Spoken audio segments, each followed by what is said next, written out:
이번 시간에는 원천징수 파트 중 전자신고, 소득세 및 지방소득세 신고 납부에 대해서 알아보도록 하겠습니다. 자, 우리가 원천징수한 금액에 대해서 원천징수 이행상황 신고서를 지급일의 다음 달 10일까지 신고하고 다음 달 10일까지 납부도 해야 되겠죠. 기한이니까 납부해야 되는데 소득세와 지방소득세의 납부서를 어떻게 뽑고 어떻게 산정하는지 이런 부분에 대해서 한번 알아보도록 하겠습니다. 소득세 납부서와 지방소득세 납부서는 원천징수에서 근로소득관리에 세무신고서류에서 조회나 확인할 수 있습니다. 자, 정상적인 원천징수 이행상환 신고서를 마감을 하고 나서 그 다음 순서로 소득세와 지방소득세 납부서를 거래처한테 이제 뽑아주거나 우편으로나 어떤 식으로든 이제 전달을 해야 되겠죠. 자, 먼저 소득세 납부서입니다. 자, 소득세 납부서는 기본적으로 기속연월일과 지급연월일을 체크하게 되어 있습니다. 반드시 기속연월일과 지급연월일을 정상적으로 잘 체킹을 하셔야 원천징수 이행상황 신고서에 있는 내용들이 정상적으로 불러와집니다. 자, 일단 우리는 예로 1월달 부분에 있어서 한번 확인해 보도록 하겠습니다. 자, 1월 부분입니다. 자, 1월에 대해서 기본적인 소득세 부분이 불러와지는 부분인데요. 1월은 기타 소득들은 없고 나머지 소득들은 없고 근로소득만 있는 부분입니다. 이 부분이 원천징수 이행상황 신고서와 일치하는지를 확인을 하시면 되겠죠. 자, 58만 4천 원 정도죠. 자, 이 부분이 정상적으로 나와 있습니다. 자, 여기에서 위에 부분은 관련된 자료를 다시 정리를 했었을 때 불러오기를 통해서 다시 재정산하는 부분이고요. 납부일은 해당 납부일을 적으면 되는데 기본적으로 신고 기한의 납부일이 되도록 이렇게 세팅되어 있습니다. 그래서 해당 부분에 있어서의 납부서를 뽑으시면 될 것 같고요. 개별적으로의 납부 부분을 보려면은 이렇게 클릭을 하시면은 기본적으로 그 위치로 확인이 될 수 있게끔 커서가 이동되고 있으니까 이런 부분을 확인하실 수 있습니다. 자, 간편 납부서입니다. 요 간편 납부서는 간편하게 말 그대로 납부를 하는 부분인데요. 그 부분은 그냥 대략적으로 연습해 보시면 될 것 같고, 이렇게 소득세 납부서를 만들어서 일반적으로 거래처한테 이제 제출을 납부를 하라고 주겠죠. 근데 요즘은 이제 기본적으로 전자신고를 하게 되고 납부서도 국세청에서 전자로 PDF 파일이나 프린트 파일로 해갖고 거래처에 주게 되겠죠. 거기에는 가상 계좌가 있어서 우리 인터넷이나 이렇게 편하게 납부를 할 수 있는 부분들이 있어서 그 부분들이 많이 활용되고 있습니다. 그래서 소득세 납부서는 이렇게 조회하고 확인을 한다라는 부분 확인을 하시면 될 것 같습니다. 자, 나머지 지방소득세 납부서입니다. 자, 지방소득세도 마찬가지로 1월을 예시로 해서 한번 조회를 해보도록 하겠습니다. 자, 지방소득세 같은 경우도 총 3가지로 나눠져 있는데 지방소득세 계산서 명세서 부분과 현재 회사 지방소득세 계산서 납부서, 전체 지방소득세 계산서 납부서 부분을 이렇게 나와 있습니다.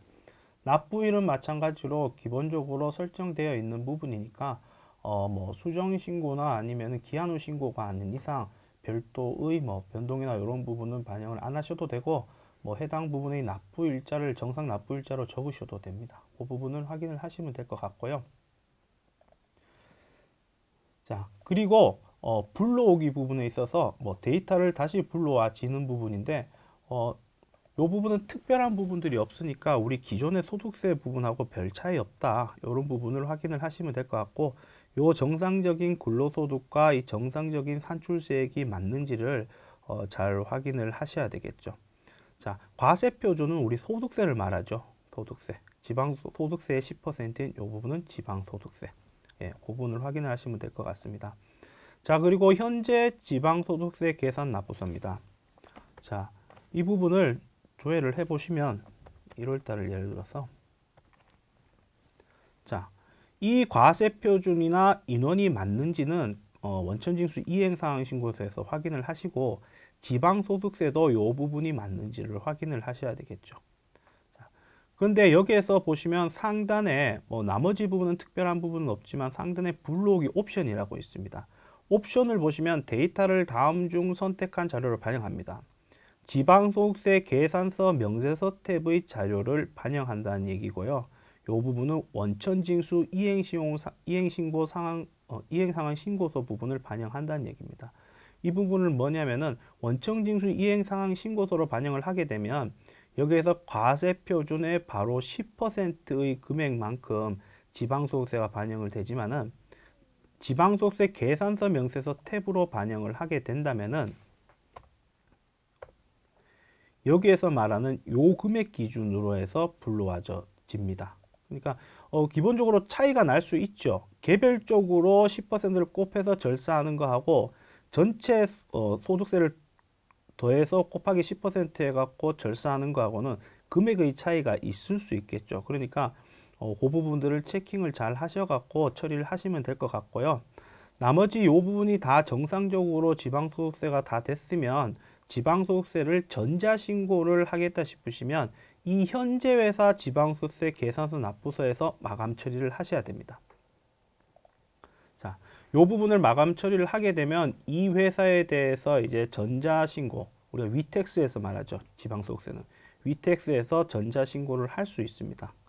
자, 전체 지방소득세 계산서 같은 경우는 우리 거래처의 전체 부분에 있어서의 내역들을 이렇게 보여주고 있는 부분입니다. 자, 여기에서 개별적으로 쭉 거래처들이 있으면 마감이 되고 안 되고 이 부분들이 여러 가지 많이 있겠죠. 그런데 마감 부분을 체킹을 하거나 이렇게 해도 변동사항이 별도로 발생되지 않습니다. 그 말은 뭐냐면은 마감 부분, 지방소득세 신고를 전자로 신고하기 위해서는 반드시 여기서 마감을 할 수 있는 게 아니고 이 현재 회사 지방소득세 계산서에서 개별적으로 마감을 해야 된다는 겁니다. 개별적으로 마감한 것을 여기에서 불러오면 되는 부분이고 여기에서 확인을 하는 부분입니다. 그러니까 별도로 실질적으로는 여기에서 마감된 내역을 추후에 전자신고할 때의 각각 내역들이 다 합쳐져서 이 부분에 있어서의 마감을 하는 거죠. 그래서 전체 마감의 개수와 여기에서 마감 신고로 되어 있는 개수가 일치하는지도 확인을 해 보셔야 되겠죠. 자, 이렇게 소득세 납부서나 이런 부분을 다 정리를 하고 실질적으로 할 수도 있긴 하겠지만은 기본적으로는 소득세나 지방소득세 같은 경우도 전자로 신고하고 지방소득세도 소득세와 마찬가지로 전자로 함으로써 납부서를 발급받을 수 있는데 그 납부서에는 전자신고 번호, 전자납부 번호나 똑같이 가상 계좌의 계좌 번호도 나와 있기 때문에 전자로 신고하시고 납부서를 해당 사이트, 국세청이나 위택스에서 뽑으시는 게 훨씬 업무가 편하시겠죠, 아무래도.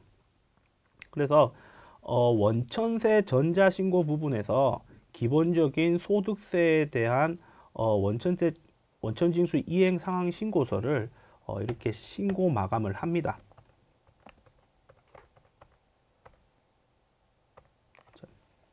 그래서 신고 마감을 하고 이 부분은 이제 마감이 돼 있어야지 신고 부분이 나오겠죠.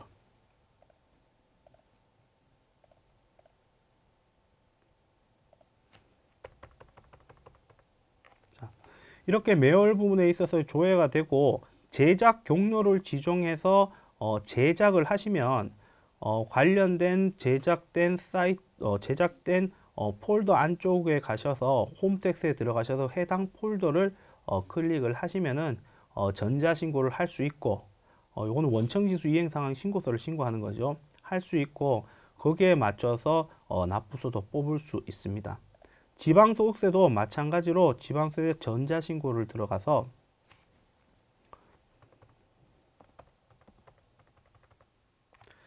해당 제작 경로를 확인을 하시고 마감하려는 부분을 체킹을 하시고 제작을 하면 추후에 위택스에서 전자로 신고를 하시고 납부서를 뽑을 수 있습니다. 자, 홈택스 신고나 위택스 신고 내역은 지금 자료로 화면으로 한번 보여드리겠는데요. 한번 보도록 한번 해보겠습니다. 자, 먼저 홈택스 전자신고하기입니다. 자, 원천징수 이행상환 신고서를 마감을 한 후 세무사랑 프로의 전자신고의 원천세 전자신고 메뉴에서 원천징수 이행상환 신고서를 조회를 합니다. 조회를 하고 나서 제작을 해서 경로를 확인을 합니다. 경로를 확인을 하고 홈택스에 공인인증서로 로그인합니다. 로그인 하셔서 신고 납부에 세금 신고 이 부분에 원천세로 이동을 하게 됩니다. 원천세로 이동을 해서 클릭을 하시면은 세금 신고라는 부분이 자동적으로 나오는데요. 여기에서 우리는 세무사랑 프로로 신고를 하기 때문에 파일 변환 신고라는 부분을 클릭을 합니다. 클릭을 하시면은 자, 이런 화면이 나올 건데요. 이런 화면이 나왔었을 때 찾아보기를 통해서 우리가 그 전에 제작 경로 폴더 부분을 확인하라고 얘기 드렸죠. 그 부분에 있어서의 폴더를 찾아서 불러옵니다. 불러오면은 파일 형식 검증에서 만약에 별도의 그 비밀번호를 입력을 해놨다 싶으시면 그 부분을 입력을 해서 이렇게 검증 결과와 내용 검증을 차례대로 확인을 하시고 전자 파일 제출을 이동을 합니다.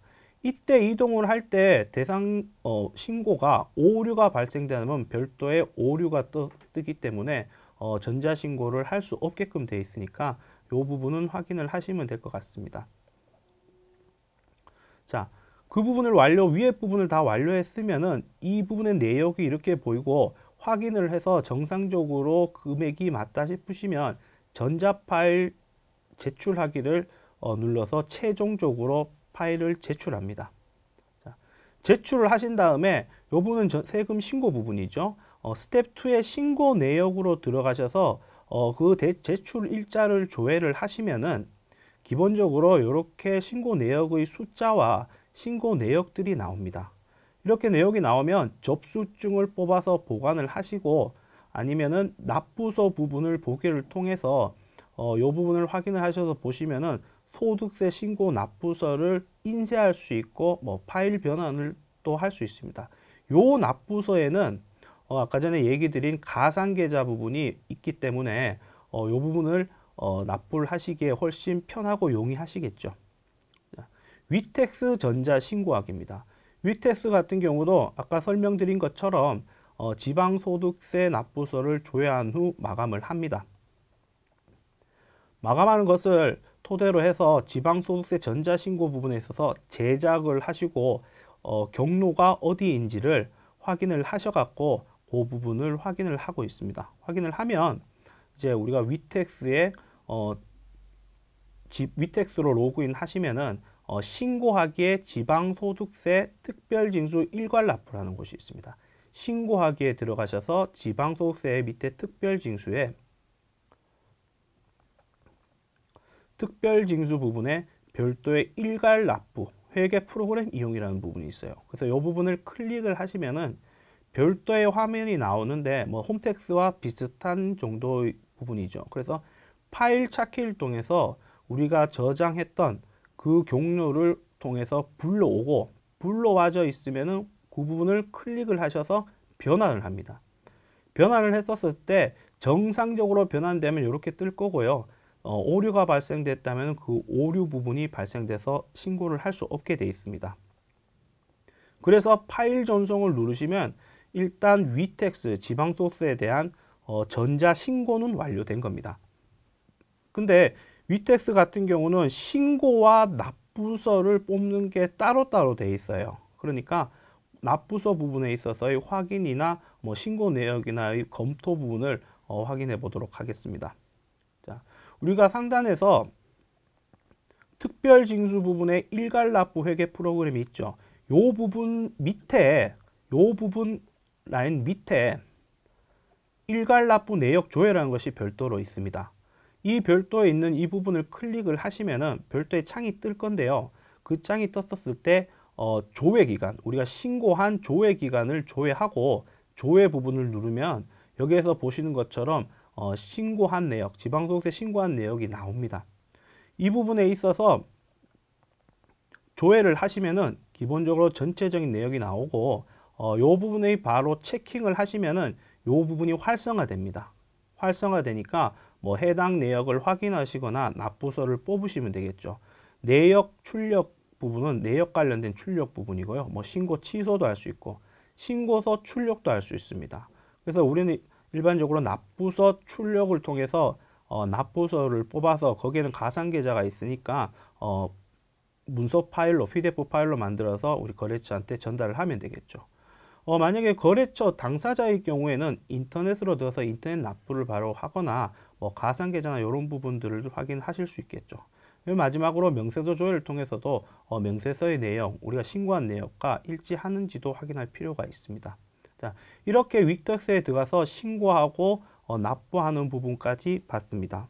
자, 이상으로 전자신고, 소득세 및 지방소득세 신고 납부에 대해서 알아보았습니다.